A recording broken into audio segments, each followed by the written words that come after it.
प्रेम करुथिले बाहा हेबाकु कहिबारु चंपट मारिले प्रेमिक फेरार होई जिबा परे प्रेमिका एबे तांको घर आगरे 3 दिन हला धारणा रे बसछंती। एपरि घटना घटिछि बलांगीर जिला तुसुरा थाना अंतर्गत कंधे बाहाली गाँव रे। गत 7 वर्ष तले सैंतला थाना फपसी गाँव जड़े युवती कंधे बाहाल गाँव जड़े युवकों सह प्रेम संपर्क गढ़ी उठिथिला। युवती परिवार संपर्क में जानिबा परे उभयों मध्य विवाह करने को जिद धरिथिले। प्रेमिक निज बापा भाई को डाकिबा सह प्रेमिका को नहीं जाउथबा बेले बाटरू फेरार हो जाइछंती। तुसुरा पुलिस तदंत जारी रखिछि।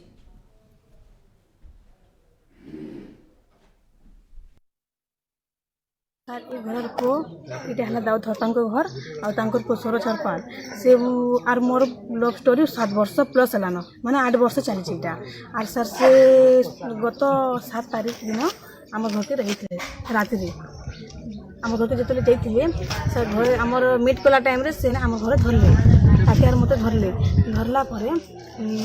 आम घरे कहले कि तुई नहीं कर जा नहीं कर जा बोला सर से डिस्कस होला पर से हाँ कला नहीं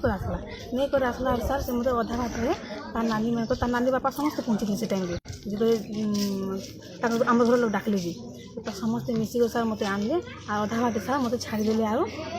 पिला के धरले पड़े आगे बर्तमान सर से पिला केन अच्छे घर नुके दीछ और मत एड्रेस नहीं देवार मुझे बर्तमान तार घर पहुँचनी आज के 3 दिन है सर मुझे जगह बसचे लेकिन से मत ना पता भी नहीं तू जा तो पिला तो तोर सांगे थी और पिला केन अच्छे तू नहीं कर मत कौन सर बर्तमान मुझे काଣା करनी सर आपण मैंने कही दिंतु आर मुझे जब तक मत न्याय नहीं मिलवा मुझे नहीं जाए सर मुझे बसिक